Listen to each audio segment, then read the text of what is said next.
I'm just saying, I'm just here to report what's in the streets and what's in the news. There's a real possibility that if Alonso gets packed up on Thursday with how things are going, he might be sacked.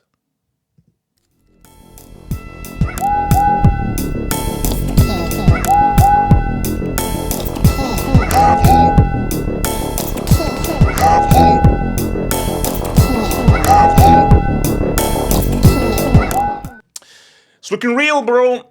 It's looking real for your boy. It's looking real for your boy. It's looking real for your boy. It's looking real for your boy. It's looking real for your boy, man. It's not looking great. Now, when is it? I told you because I think I have Madrid Extra. No, sorry, I have Madrid Zone in the Brick Academy. So Madrid Extra, I don't. But still, with these reports, you always have to read it with a grain of salt. But the reason though is that I actually tend to believe what these reports are saying because to be struggling, basically to be behind and have to get back into the game against much lesser sides and to get packed up and beaten by a team in 10th in Celta Vigo Mortensen, that's real. That's real. And when you look at this report, things do track, specifically with the body language of the players and what happened in El Clasico. So let's look at the report. Xabi Alonso has lost his power inside the dressing room. Now it's more at the mercy of the players than the coach. Sorry, so again, because just before in case I forget, so this is 2010 World Cup, France against Mexico. I think it was Raymond Dominic was the coach and he was the manager, and he fell out with the players, and the players pretty much took over team tactics. And there was a moment in which Frank Ribery was giving out team instructions and team tactics to the players on the pitch. And they went ahead and got packed up 2-0 by Mexico. So if the players are now taking command and control, the team's done. You can't have the crew captaining a ship. A captain has to captain the ship, and the crew all do their work to help to support the captain the damn ship. The manager must be in control. So once the manager has lost control, it's chaos ensues. And everything fell apart on the day of El Clasico when Vinicius publicly exploded after being substituted. That reaction marked a turning point. The club decided not to fully address the act of indiscipline and left the entire situation in the hands of the coach, who found himself completely alone. After the Clasico, Xabi stopped acting as a coach and became an ego manager, which is exactly what he hadn't come to do. From Marca. Again, Marca, I know they can be very extreme, but let's put it this way. Marca more believable than Madrid Zone, put it that way. But again, take everything with a pinch of salt. Managing egos. Guys, I did mention this before. I said this before. And I've always said that you need a particular kind of a manager to control this team. Because to reiterate what I said before, Real Madrid is unlike any other club in the world. Literally, the job of manager of Real Madrid is unlike any other managerial role because of just what the club is, what they're about, and the ridiculously high expectation. And this particular iteration of the team, what this team is about, they were forged in the image of Carlo Ancelotti.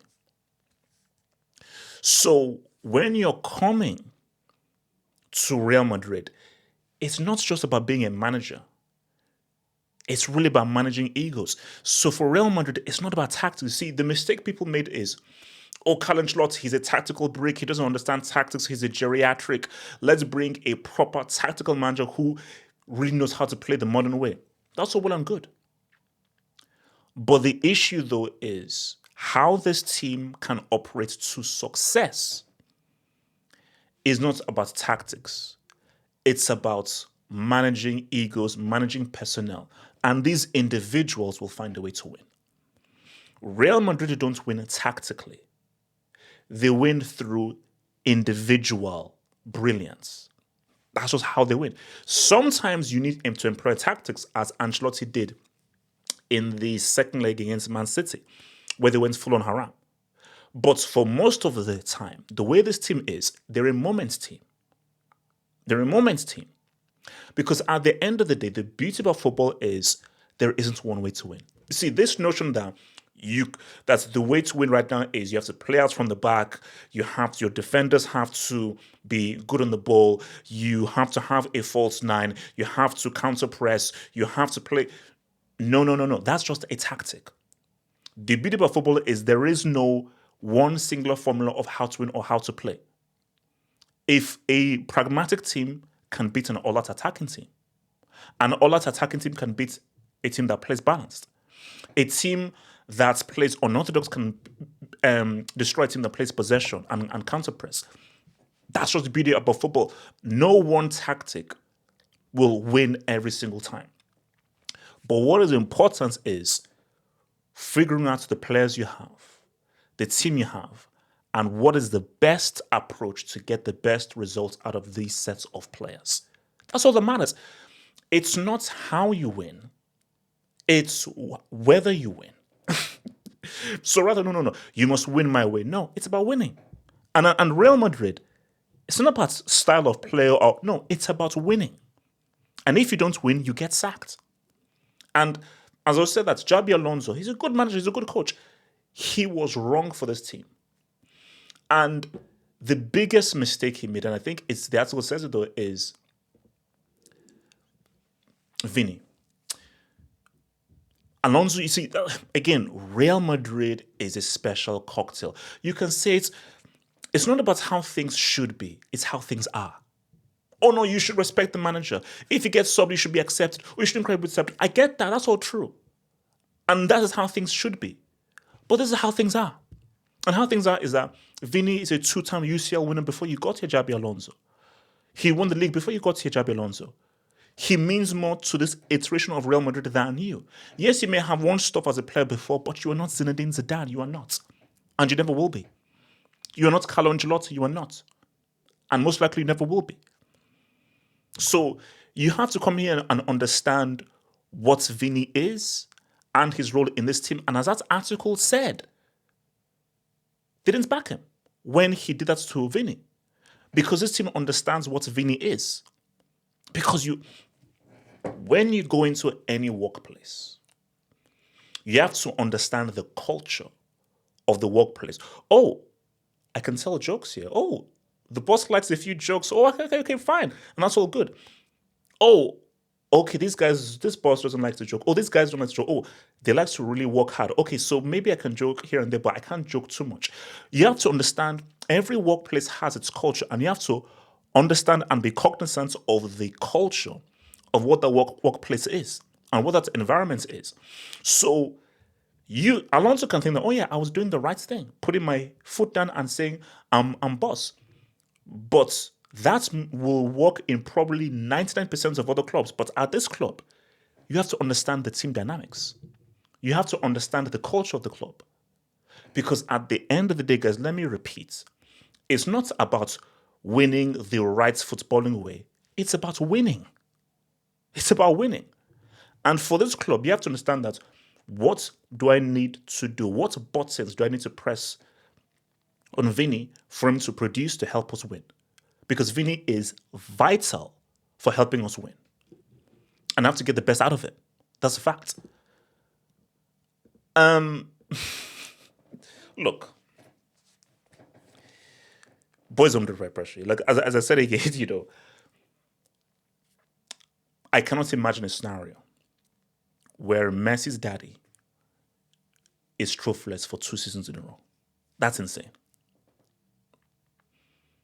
And as much as I don't think that's as much as I hope that doesn't happen, that's gonna happen. Let me repeat what I said yesterday. If Xabi Alonso turns up with only a Copa del Rey Mysterio, he'll be sacked. If Mbappe only leads Real to a Copa del Rey Mysterio. That is a failure of a season.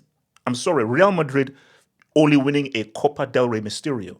That is an abject L. That's a failure. So for Mbappe, you have to deliver either La Liga or the Champions League, preferably both, or the UCL.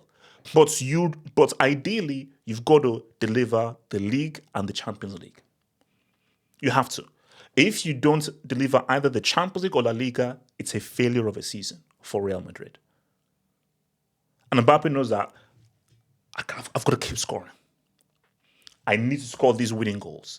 I need to score these equalizers. I need to score it because I can only imagine specifically in a World Cup season, going into Trumperica trophyless or with a failure of a season. I can only imagine what could do to his psyche going into that France team as captain. But it's great. But again, that's the thing. So let's say Mbappe wins the Pichichi. He breaks the Cristiano kind of goal record for Real Madrid. And then let's say he wins the European Golden Shoe again. But he doesn't win the Champions League or La Liga. Nobody will give a damn. I'll rep it. And people can call me a glazer. I'll still rep it. But ultimately, I will know that European Golden Shoe, all well and good. But what do I always say? We're not here for stats. This is a trophy-winning business. This is not a stats business. This is not a personal records business. This is a trophies business. If you don't bring home the trophies, you are a failure. That's how it works. And for your boy Xabi Alonso, here's the thing.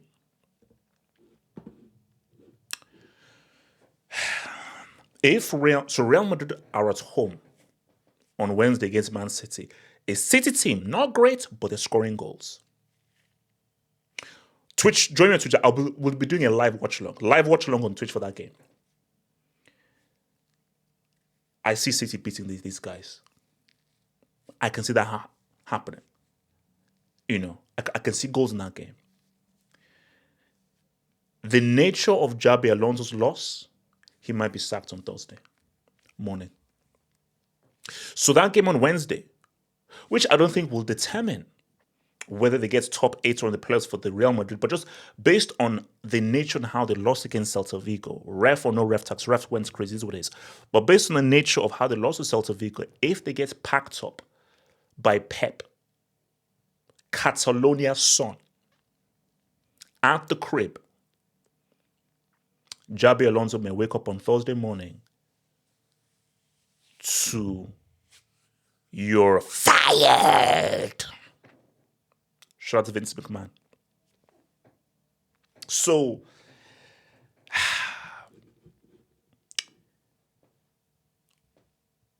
have hope. Be safe. Does Xabi Alonso see out the season? That's an amazing question. Because my answer is, I'll be safe. No, he doesn't. He gets sacked. But why I want to pause and be slightly a Jedi, why I want to give a slightly Jedi answer is, you're sacking him for whom? Ancelotti is with Brazil. Zidane has already stated that he's pretty much just prepping himself for France. And I think Zidane is in the mind frame to coach them. So I'm going to say this on crowd to the guy who said this on my comments on my last video on the YouTube comments. Bring him back. Bring him back. Bring him back. Just bring him back. Let him, because he has unfinished business. He was robbed of a potential UCL in 2012 and 2013, you may even say. I believe he still has the goals record in the league. Bring back Jose Mourinho. Because if you're to sack Alonso, the only feasible person, because I don't think Zidane is feasible, I don't think Ancelotti isn't feasible, Jurgen Klopp I think Klopp is still thinking about Liverpool and how he can return to Liverpool. So I don't think Klopp is going to look at Madrid over Liverpool, specifically with what's happening in Liverpool right now. I think it goes. And if he does get sacked, and it's all connected. If Liverpool sacks Slot, the perfect manager for Liverpool would be Xabi Alonso. For what that club is and how they embrace you and they give you love and they'll give you time and they'll try to bring you in, and how Xabi Alonso is still a very talented coach based on what he did with Leverkusen, Liverpool would be perfect for Xabi Alonso. What I say is bring back your boy Jose Mourinho. Bring him home.